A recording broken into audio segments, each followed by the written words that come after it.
from the very beginning of the war. We've been alone, and we are thankful. I said thanks You haven't in been this alone. cabinet. You haven't been alone. In this cabinet. We gave you, through I this said stupid president, $350 billion. You voted we gave for you your military. president.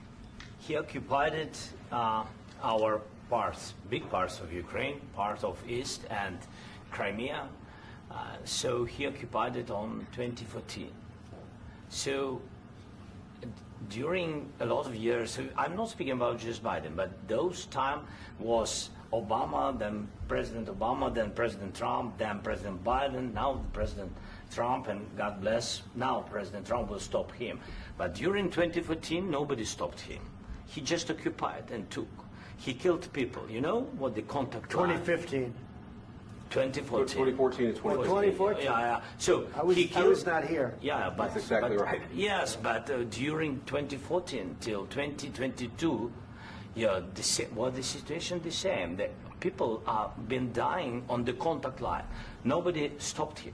You know that we had conversations with him, a lot of conversation, my bilateral conversation, and we signed with him, me, like a new president. In 2019, I signed with him the deal. I signed with him, Macron and Merkel, we signed ceasefire.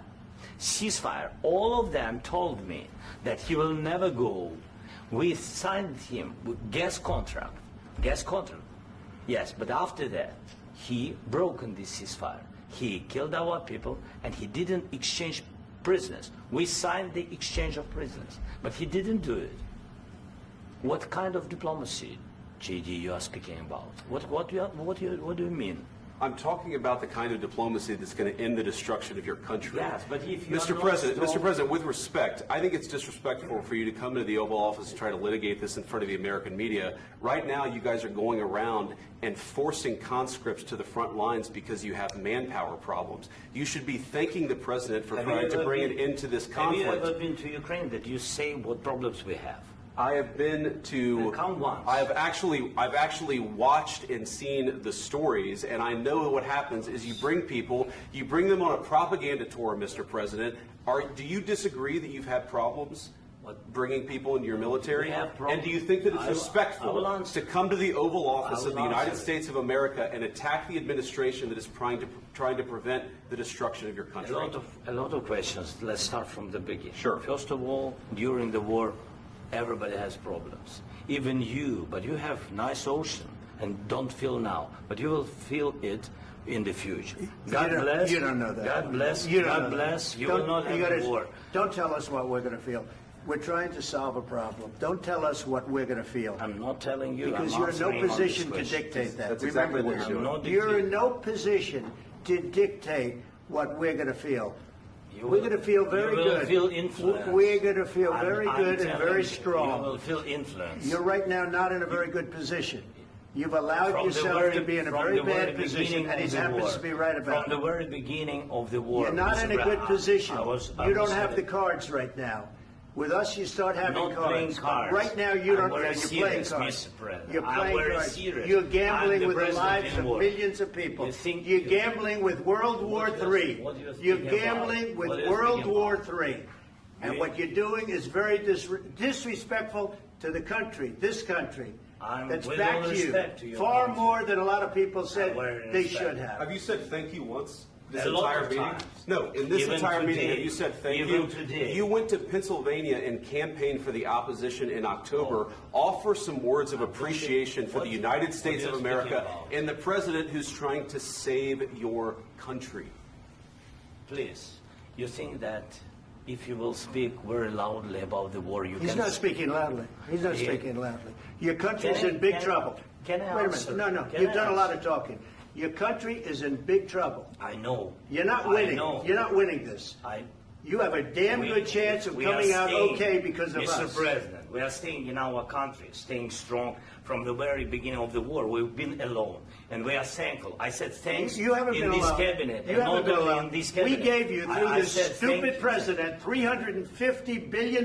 You voted we gave for you your military president. equipment, You and your voted men for are your brave, president. but they had to use our military. What about If you didn't have our military equipment, if you didn't have our military equipment, this war would have been over in 2 weeks. In 3 days, I heard it from Putin. In 3 days, this is something Maybe new. less. In 2 weeks, of course, yes. It's going to be a very hard thing to do business like this. I tell you. Just say thank you. I said a lot of times to American people. Accept that there are disagreements, and let's go litigate those disagreements rather than trying to fight it out in the American media when you're wrong.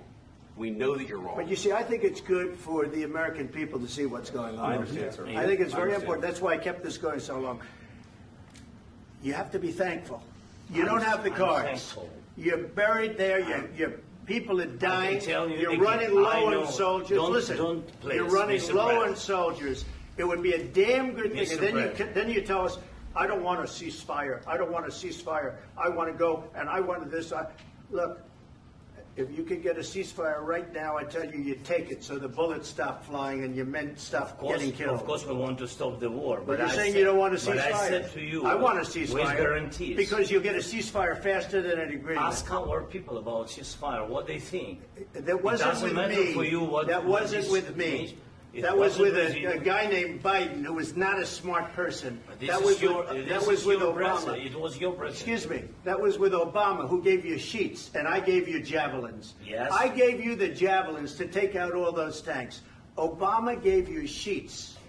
In fact, the statement is Obama gave sheets and Trump gave javelins. You got to be more thankful, because let me tell you, you don't have the cards. With us, you have the cards. But without us, you don't have any cards. One more question to Mr. Vice President. I'm sorry. It's going to be a tough deal to make because the attitudes have to change. What if Russia breaks ceasefire? What if Russia breaks peace talks? What do we do then? I understand that it's a heated conversation right now. What are you saying? She's asking, what if Russia breaks the ceasefire? What if anything? What if a bomb drops on your head right now? Okay? What if they broke it? I don't know. They broke it with Biden because Biden, they didn't respect him. They didn't respect Obama. They respect me. Let me tell you, Putin went through a hell of a lot with me. He went through a phony witch hunt where they used him and Russia. Russia. You ever hear of that deal? That was a phony Hunter Biden, Joe Biden scam. Hillary Clinton, Shifty Adam Schiff. It was a Democrat scam. And he had to go through that. And he did go through it. We didn't end up in a war. And he went through it. He was accused of all that stuff. He had nothing to do with it. It came out of Hunter Biden's bathroom. It came out of Hunter Biden's bedroom. It was disgusting. And then they said, oh, the laptop from hell was made by Russia. The 51 agents. The whole thing was a scam. And he had to put up with that. He was being accused of all that stuff. All I can say is this. He might have broken deals with Obama and Bush, and he might have broken them with Biden. He did, maybe. Maybe he didn't. I don't know what happened. But he didn't break them with me. He wants to make a deal. I don't know if you can make a deal. The problem is I've empowered you.